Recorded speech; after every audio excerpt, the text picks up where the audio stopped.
Ladies and jesters, what's all this about? You having a laugh? So, Fender Coronado, don't see those very often. Let's poke out the stick and see what it does.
Pickup time, starting with Noisy. Ziggy, he's having a night off tonight.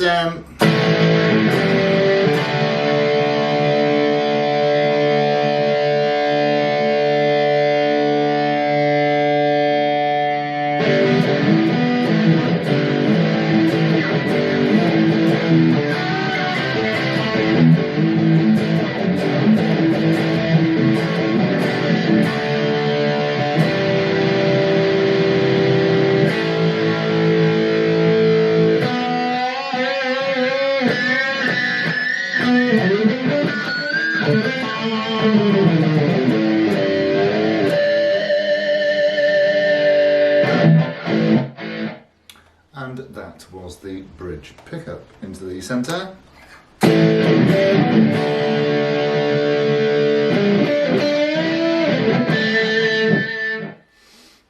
Onto the neck.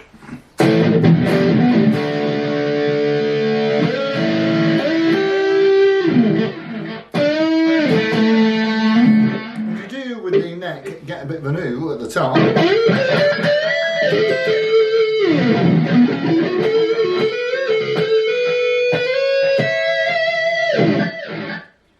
Very nice, let's see how it cleans up. And starting with the bridge pickup, that's some of the bridge pickup.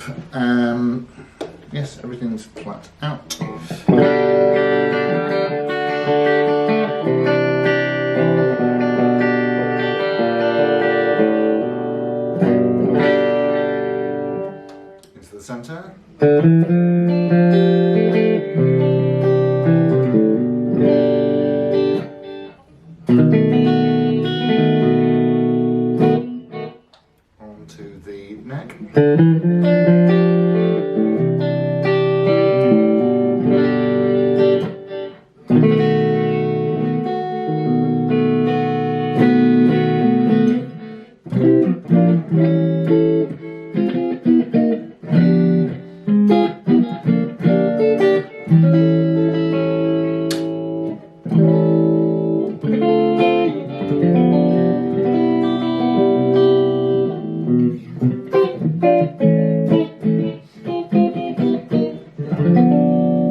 So yeah, the Fender Coronado 2, so called because it's got 2 pickups. There is a Fender Coronado 1, which has 1 pickup, unsurprisingly. And these were around in the early mid-60s up until, I think, about 1971. And they originally came fitted with de-armand pickups, which look very, very similar to those humbuckers that were in that Rickenbacker Colorado 650C, if you remember that one. And my, this is black, as we know, not black like a priest's sock, because as Ted tells us, that's actually very, very, very dark blue. But black nonetheless it is. And these came in 4 colours when they came out. This is, of course, the reissue. They made them from 2014 to 2016. I don't know how much they were. I think they're about 800 quid or something like that. And no doubt aimed at the 335 market. I look on Fender's website tonight and they don't do a hollow body anymore. You can get a square starburst, might be open fruit, but yeah, not. You can get the Telecaster thin line, and I find it quite interesting that Fender's most expensive guitar is a signature model at £3,000, Brent Mason. I don't suppose he's heard of me either. So, anyways, yes, I'm surprised that Fender don't still do a 335 alternative. What we got?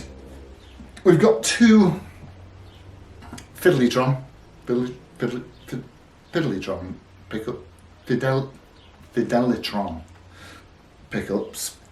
pickups.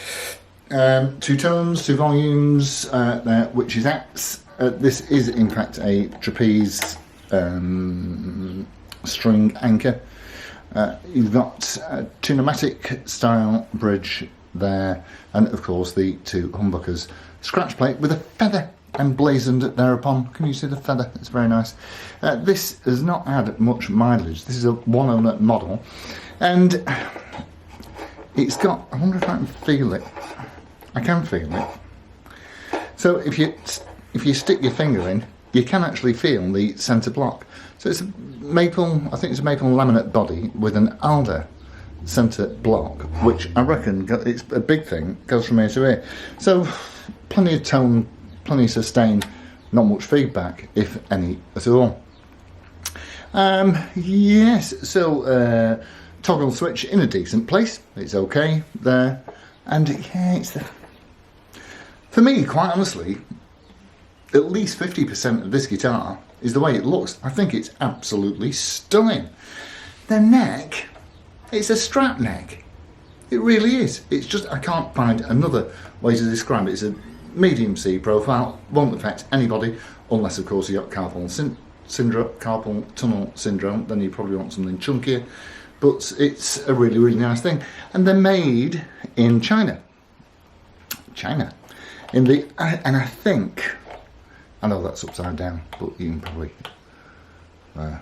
read it anyway, especially if you're a newsagent. They can read stuff upside down, can't they? So yes, but of course, most importantly, it does have Fender on the headstock. I like the rosewood fingerboard with the block inlays. They're a bit Fender custom shoppy, aren't they? So you've got 12, 15, 17, 19. So you've got 22 frets. Not that you can reach them, because this is really, really, really in the way. You can't. I mean, you can with a bit of contortion. Obviously, if you're younger than me, which is almost everybody. Yeah, but you know, it's not a Steve Vai Shredders type instrument, is it? You know what I mean. You know what I mean. Elvis played one, not on the reissues, because that was probably a bit too late on. He played one in a movie in 1966. It was very good. I did watch it on YouTube. So yes, you can see, and which is quite appropriate, really, seeing as he was the king playing a Coronado crown. You see. So all in all, I like this. It's a really, really nice instrument. It sounds brilliant. The pickups are a million miles better than I thought that they would be, and it sounds fantastic, both noisy and clean, in my opinion. So yeah, this, well, in addition, of course, it is a, I must have pointed that out, it's a bolt-on neck, of course. This one's fitted with those Dunlop pin locks, which are about as secure as you can get. In fact, it's a bit of a challenge taking them off. Oh, there you go. Yes, so there we go. Happy days. Thank you all ever so much for tuning in. Now, see you next time. Adios, amigos. Ta-ra.